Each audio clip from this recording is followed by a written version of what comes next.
আমি বুঝাইতে চাইছি আব্বা, মানে আমি যখন বিয়ে করি, বিয়ের সময় আপনি কিন্তু আমার একটা মোটর সাইকেল, তারপরে ওই আলমারি, তারপর সঞ্চয়পত্র, কিছু ক্যাশ টাকা, এগুলো সব দিতে চাইছিলেন।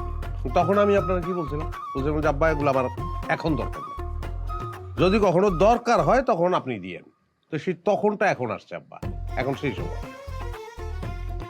এখন আপনি সেগুলো আবার দিতে পারেন, কিন্তু এই যৌতুকগুলো আমি আবার একবারে চাইতেছি না আব্বা, মাসে মাসে 20-30 হাজার করে আপনি দেন, তাইলেই হবে।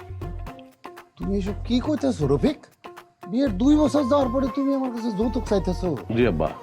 আরে তুমি না একজন শিক্ষক, তোমার স্কুলের দেয়ালে লেখা থাকে যৌতুক দেয়া এবং নেয়া দুটোই অপরাধ। আর সেই তুমি তুমি আমার কাছে যৌতুক চাইতেছো, জি আব্বা। তো আবার কিস্তিতে?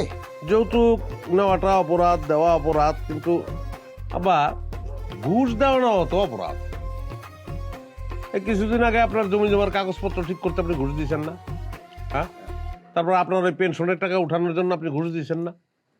তাহলে সেইগুলো যদি করতে পারেন, তাহলে আপনি আমার যৌতুকটা দিতে পারবেন না কেন? তাও তো আমি কিস্তিতে চাইছি, দিতে পারা তো উচিত আব্বা, তাই না? নাহলে আমার তো উপায় নাই, নাহলে সংসার চলবে কিভাবে? আমার সংসার চালাতে হবে না? তোমার সাথে কথা বলাও বৃথা।